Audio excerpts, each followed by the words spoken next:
And welcome back to Mystara. I'm Mr. Welch. Today we are talking about the 1989 module B12, Queen's Harvest, where this one actually features an actual queen, unlike the previous one, King's Festival, because that was just a festival to celebrate a king. This one does actually have a physical queen, even if she is self-appointed. This was the very last module ever released for the basic set. It is a pretty pricey one. I'll spoil the price ahead of time so you can go right to drive through RPG and get it there instead, because the cheapest I ever found this for was about $90 on Amazon. On eBay they want anywhere between $100 to $200, and I cannot find it cheaper. From what I could tell, it was a limited print run, and it is the very last, so it's really hard to find. But unlike the other two mega expensive modules, Red Arrow, Black Shield, and Night Star Terror, this one's just a module. It doesn't have anything extra. It's just 32 pages. It doesn't have any chits. It doesn't have an extra map. It's just a regular module. The module says it's introductory on the cover, but don't let that fool you. This is a thinking person's module. Yes, it is for low-level characters, but it also is for characters who can actually follow instructions, because if they go into the second part of the module and just start cleaving, you will get overwhelmed and killed, so you have to follow the instructions and do a hit-and-run series of attacks to get the monsters out of their castle so you can winnow them down or sneak inside. This module, like the previous one, was written by Carl Sargent, who got to put his teeth into this one with just a tremendous amount of bad guys. It's effectively a two-part module because the first part of the module and the second part of the module have little to do with each other as far as playstyle and theme. And the module does have a bit of a plot twist at the very, very beginning. Literally, it's on the front page. You start off with the old cliche, here's a note, come to me, I've got a mission for you, and then you get there and the guy that wrote you the note is dead, and you've been commissioned by his son instead to go track down his father's stuff and get it for him. That starts the adventure, which is basically go into the dungeon of this wizard, kill all the guardians he's got, get his magic sword, get this fancy tiara, and return it to the sun, and get paid. The catch is this module was obviously meant to be played after B11 or at some other low-level module, because the third part of the module you do have to be at least level 3 to get started, because it is pretty tough and pretty deadly if you're not prepared. If you're not going to run King's Festival, I recommend one of the earlier ones like Rahazio or Palace of the Silver Princess. Actually, I recommend that one for reasons that I'll make clear in a bit. Just finish a module before this one that gets you to at least second level, preferably about halfway through second level before you start this one, or else you're going to have to squeeze another adventure between the first half of this and the second half of this to make it so that you can actually survive the second half. The first half of the module, like I said, it's a straight-up dungeon crawl. You got some traps, you got lots of monsters, you have a lot of Mystara-specific monsters, like Imagines in there, which is a magical man with stretchy arms. You've got some wood golems. You've got the new monsters, the phase stingers, which they stole straight out of Phantasm and did not even attempt to disguise it. Though the phase stingers are nowhere near as bad as the spiky balls from Phantasm, so at least give thanks for that. So you go into the dungeon, you clean it out, you get the magic sword, you get the tiara, you return it to him. You have to fight just generic monsters you'd expect at first level. You do run across a couple of thieves that are down there doing thieving abilities, and they have their own unique names and personalities. But like I said, if you want to tie this with a previous module, run Palace of the Silver Princess, so that way you can have Candela and Duchess show up again. That way you can tie the two into the campaign. Or run this, run into Candela and Duchess, then run Palace of the Silver Princess, so you run into them again. Then you go on to the second part of the module. I've always liked reoccurring NPCs. It gives the campaign some semblance of normality, because you're going to meet these people over and over again, especially when they're competitors for you but not rivals. So like you'll meet these two in several adventures because they're also looting the dungeon, and sometimes you can work together and sometimes you will compete.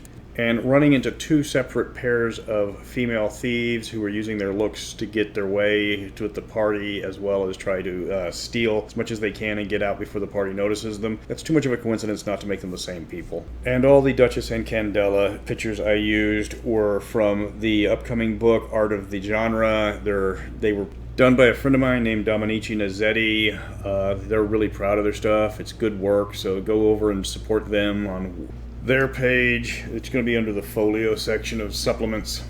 So you kill the bad guys, you get the treasure, you return, you get paid, you get XP, and then hopefully you're going to be about third level when you start the next one. Because the boss fight for the first dungeon is actually a pretty nasty party-on-party fight where you run across some evil bad guys also searching for the treasures, and you are going to have a knockdown drag-out.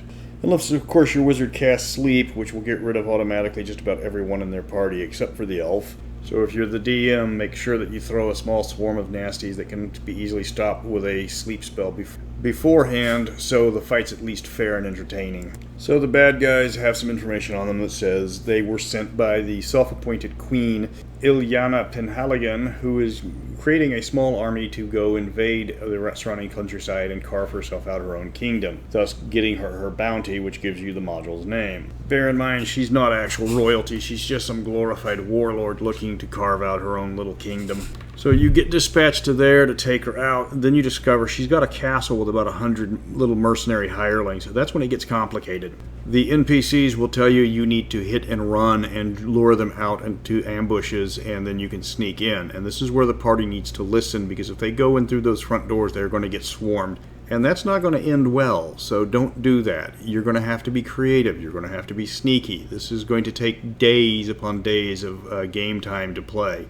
You're going to have to do hit and runs. You're going to have to set up ambushes. You might want to hire some hirelings so that you can kind of even the numbers out until you get their numbers down low enough that you can actually sneak in. Or if you can lure them all out, sneak in when they're all gone. Once you're inside, it's pretty much straight up dungeon crawl, only you're going to have to be avoiding the passing guards or at least hiding bodies. They're all humanoids for the most part, so you can't just take some out and put on their uniforms and walk around without anybody noticing. The module is written well enough that each of the 4 factions of the humanoids, you've got goblins, you've got orcs, you've got gnolls, you've got hobgoblins, and they all have something wrong with them, except for the hobgoblins. The hobgoblins are actually pretty loyal, but the rest of them you can spook or you can trick into fighting each other. So there's ways to get around the sheer numbers built into the module already.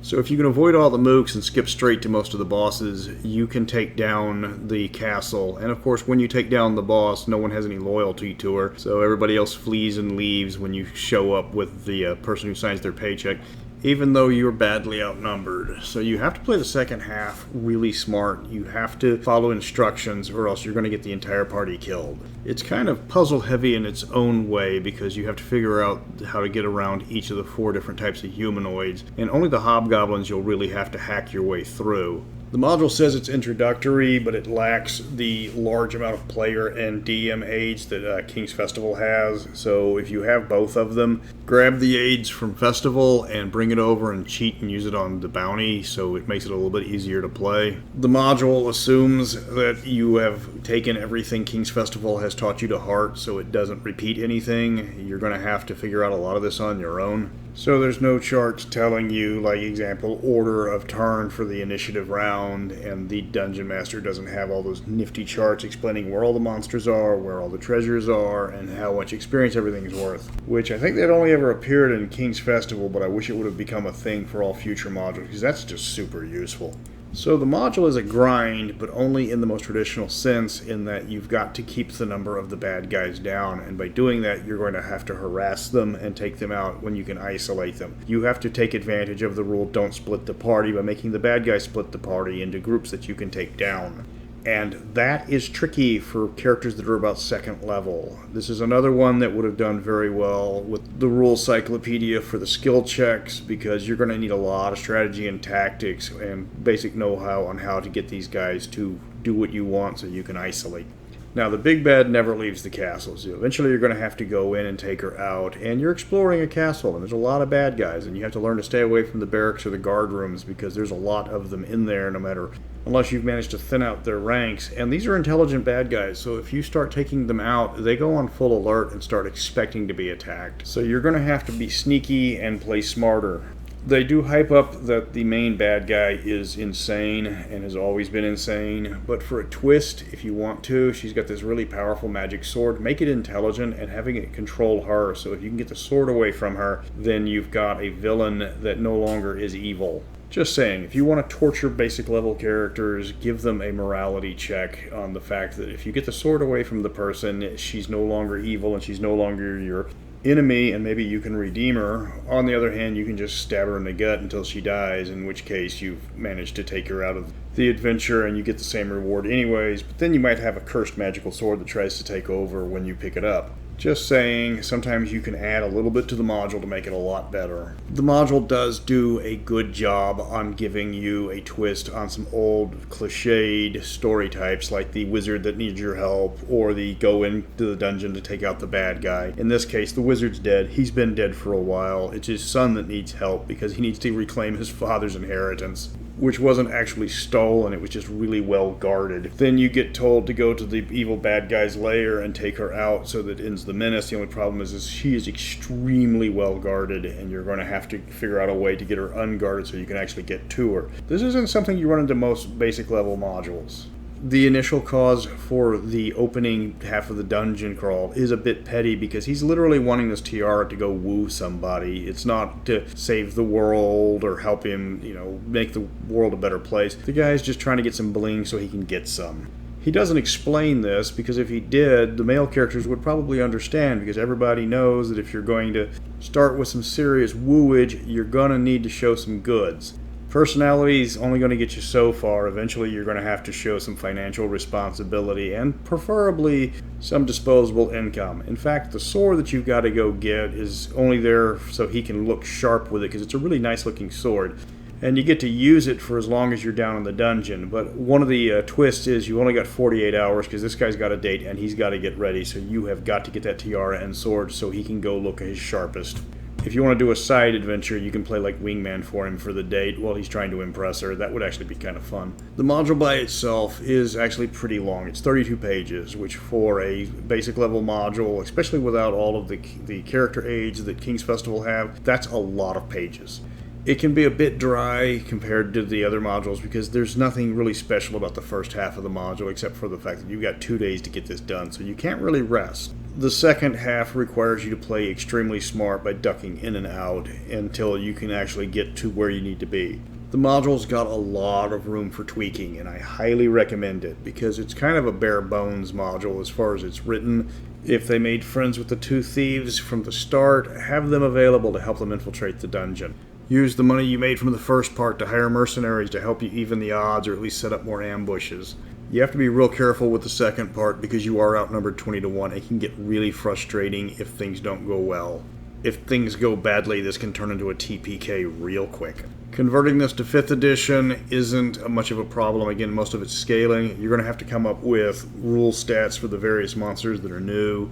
There's a lot of monsters from the Rule Cyclopedia that never made it to 5th edition, so you're going to have to make those up out of whole cloth. And then you're going to have to balance the module because of the sheer number of monsters in the second part. And that's going to be the tough one, because where monsters were usually one-hit kills in Rule Cyclopedia or Back Me, in 5th edition they have low armor classes because you don't get many bonuses to hit. So to make up for the fact that it's easier to hit the monsters, they have a ton more hit points, which makes for a lot less fun combat. Where you stab a hobgoblin in the Rule Cyclopedia era and he goes down, but you have 2 more hobgoblins. In 5th edition, you got to stab a hobgoblin 3 times before it goes down. You're facing a lot less hobgoblins, but they take forever to kill.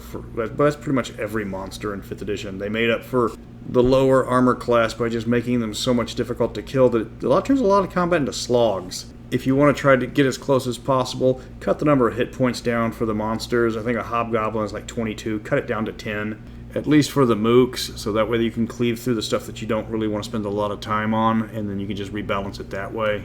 If you want to buy the module, get it straight from DriveThruRPG, then drive down to your local printer and have it printed out, because it's $4 PDF and it's $100, and that price point is just ludicrous. So as soon as they put it back on print on demand, that's when I'll get my copy. So that'll wrap up Queen's Bounty. Nice module, has some unique takes on stuff, just needs a little bit more fleshing out.